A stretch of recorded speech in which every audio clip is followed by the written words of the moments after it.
ಮಚ್ಚಿ ಮಸಾಲ. ಎಂತ ಅಡಿಗೆಯು ರುಚಿಯಾಗೋ ರಹಸ್ಯವು 20 ರೂಪಾಯಿ. ದೆಹಲಿಯಲ್ಲಿ ನೀಟ್ ಹೋರಾಟ ಮುಂದುವರಿತಾ ಇದೆ. ಕೇಂದ್ರ ಸಚಿವರ ಭೇಟಿಗೆ ಮುಂದಾಗಿದೆ ಸಿಜೆಪಿ ನಿಯೋಗ. ಕೆಲವೇ ಕ್ಷಣಗಳಲ್ಲಿ ಸಿಜೆಪಿ ನಿಯೋಗದಿಂದ ಭೇಟಿಯಾಗುತ್ತೆ. ಕಾನ್ಸ್ಟಿಟ್ಯೂಷನ್ ಕ್ಲಬ್ನಲ್ಲಿ ಸಭೆ ನಡೆಯಲಿದೆ. ದೆಹಲಿಯಲ್ಲಿ ನೀಟ್ ಹೋರಾಟ ಮುಂದುವರೆದಿದೆ. ಕೇಂದ್ರ ಸಚಿವರ ಭೇಟಿಗೆ ಸಿಜೆಪಿ ನಿಯೋಗ ಮುಂದಾಗಿದೆ. ಇನ್ನು ಕೆಲವೇ ಕ್ಷಣಗಳಲ್ಲಿ ಸಿಜೆಪಿ ನಿಯೋಗದಿಂದ ಭೇಟಿಯಾಗುತ್ತೆ. ಕಾನ್ಸ್ಟಿಟ್ಯೂಷನ್ ಕ್ಲಬ್ನಲ್ಲಿ ನಡೆಯುತ್ತೆ ಸಭೆ. ಜೆಪಿ ನಡ್ಡಾ ಸಿಜೆಪಿ ನಾಯಕರ ಮಹತ್ವದ ಚರ್ಚೆ ಆಗುತ್ತೆ. ದೇಶದಾದ್ಯಂತ ಈ ನೀಟ್ ಕಿಚ್ಚು ಹೊತ್ತಿ ಉರಿತಾ ಇದೆ. ಇದೇ ಸಂದರ್ಭದಲ್ಲಿ ಪ್ರತಿಭಟನೆಗಳು ಕೂಡ ಆಗ್ತಾ ಇವೆ. ನೀಟ್ ಹೋರಾಟ ಮುಂದುವರೆದಿದೆ. ಇಂತಹ ಸಮಯದಲ್ಲಿ ಕೇಂದ್ರ ಸಚಿವರ ಭೇಟಿಗೆ ಸಿಜೆಪಿ ಕಾಕ್ರೋಚ್ ಜನತಾ ಪಾರ್ಟಿ ಮುಂದಾಗಿದೆ.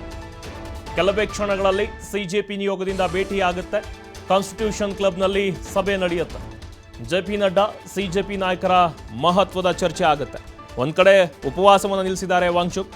ಬಟ್ ಧರ್ಮೇಂದ್ರ ಪ್ರಧಾನ್ ರಾಜೀನಾಮೆ ಆಗೋವರೆಗೂ ನಾನು ಈ ಪ್ರತಿಭಟನೆಯನ್ನು ನಾವು ಕೈ ಬಿಡಲ್ಲ ಅಂತ ಅಭಿಜಿತ್ ದೀಪ್ಗೆ ಸ್ಪಷ್ಟನೆಯನ್ನು ಕೊಟ್ಟಿದ್ರು.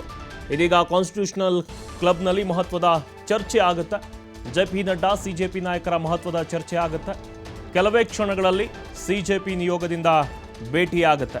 ಸೊ ಈ ಒಂದು ಚರ್ಚೆ ಆದಮೇಲೆ, ಈ ಮೀಟಿಂಗ್ ಆದಮೇಲೆ ಯಾವ ಔಟ್ಕಮ್ ಬರುತ್ತೆ, ಪ್ರತಿಭಟನೆ ನಿಲ್ಲುತ್ತಾ ಅಥವಾ ಸಿಜೆಪಿಯ ನಿಯೋಗದ ಒಂದು ಪ್ರಶ್ನೆಗಳಿಗೆ ಉತ್ತರ ಸಿಗುತ್ತಾ, ಭರವಸೆಗಳು ಕೊಡ್ತಾರ ಅನ್ನೋದನ್ನ ಕಾದು ನೋಡಬೇಕಾಗುತ್ತೆ.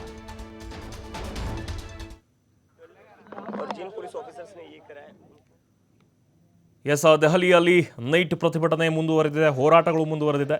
ಇನ್ನು ಇದೇ ಸಮಯದಲ್ಲಿ ಕೇಂದ್ರ ಸಚಿವರ ಭೇಟಿಗೆ ಸಿಜೆಪಿ ನಿಯೋಗ ಮುಂದಾಗಿದೆ.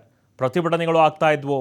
ಯುವಕರ ಮಧ್ಯೆ, ವಿದ್ಯಾರ್ಥಿಗಳು ಮತ್ತು ಪೊಲೀಸರ ಮಧ್ಯೆ ವಾಗ್ವಾದಗಳು, ಹೊಡೆದಾಟಗಳು, ಕಲ್ಲು ತೂರಾಟ ಎಲ್ಲವೂ ಕೂಡ ಆಗ್ತಾ ಇತ್ತು. ಅಕ್ಷರಶಃ ದೆಹಲಿ ಅನ್ನೋದು ರಣರಂಗವಾಗಿ ಸೃಷ್ಟಿಯಾಗಿತ್ತು. ಸದನದಲ್ಲೂ ಕೂಡ ಇದೇ ಸದ್ದಾಗಿತ್ತು. ದೇಶವ್ಯಾಪಿ, ರಾಜ್ಯವ್ಯಾಪಿಗಳು ಪ್ರತಿಭಟನೆ ನಡೀತಾ ಇತ್ತು, ಮುತ್ತಿಗೆ ಸಮರ ನಡೀತಾ ಇತ್ತು. ಸೊ ಇವತ್ತೇನಿದೆ, ಕೆಲವೇ ಕ್ಷಣಗಳಲ್ಲಿ ಸಿಜೆಪಿ ನಿಯೋಗದಿಂದ ಭೇಟಿ ಆಗುತ್ತೆ.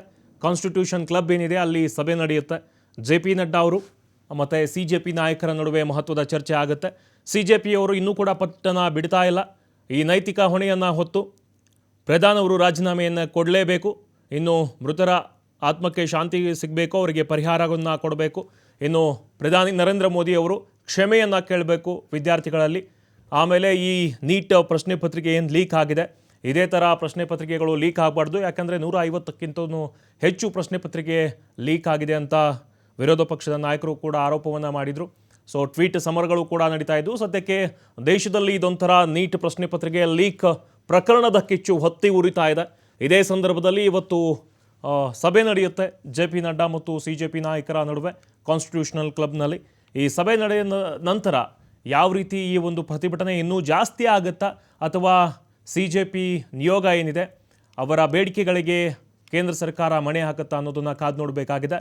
ಇನ್ನೊಂದು ಕಡೆ ಪ್ರಧಾನಿ ನರೇಂದ್ರ ಮೋದಿ ಅವರು ಕೂಡ ನಿನ್ನೆ ಸೆಲ್ಫಿ ವಿಡಿಯೋವನ್ನು ಮಾಡಿ ದೇಶದ ಯುವಕರನ್ನು ಉದ್ದೇಶಿಸಿ ಮಾತನಾಡಿದರು. ಇವತ್ತು ಸಂಪುಟ ಸಭೆ ಏನಿದೆ ಅಲ್ಲಿ ಒಂದು ಚರ್ಚೆಯನ್ನು ಮಾಡ್ತೀವಿ.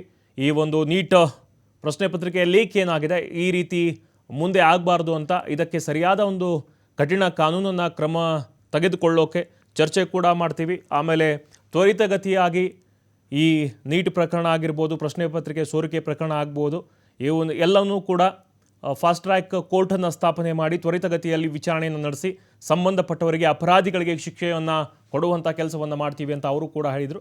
ಸೊ ಇದೀಗ ಸದ್ಯಕ್ಕೆ ಕೆಲವೇ ಕ್ಷಣಗಳಲ್ಲಿ ಸಿಜೆಪಿ ನಿಯೋಗದಿಂದ ಭೇಟಿಯಾಗುತ್ತೆ. ಕಾನ್ಸ್ಟಿಟ್ಯೂಷನಲ್ ಕ್ಲಬ್ನಲ್ಲಿ ಸಭೆ ನಡೆಯುತ್ತೆ. ಕೇಂದ್ರ ಸರ್ಕಾರದಿಂದ ಜೆಪಿ ನಡ್ಡಾ ಅವರು, ಇನ್ನು ಸಿಜೆಪಿ ನಾಯಕರು ಮಹತ್ವದ ಚರ್ಚೆಯನ್ನು ಮಾಡ್ತಾರೆ. ತಮ್ಮ ಬೇಡಿಕೆಗಳನ್ನು, ವಿದ್ಯಾರ್ಥಿಗಳ ಬೇಡಿಕೆಗಳನ್ನು ಸಿಜೆಪಿ ನಿಯೋಗ ಇಡುತ್ತೆ.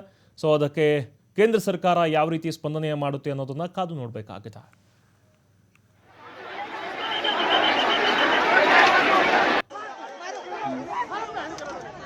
To express their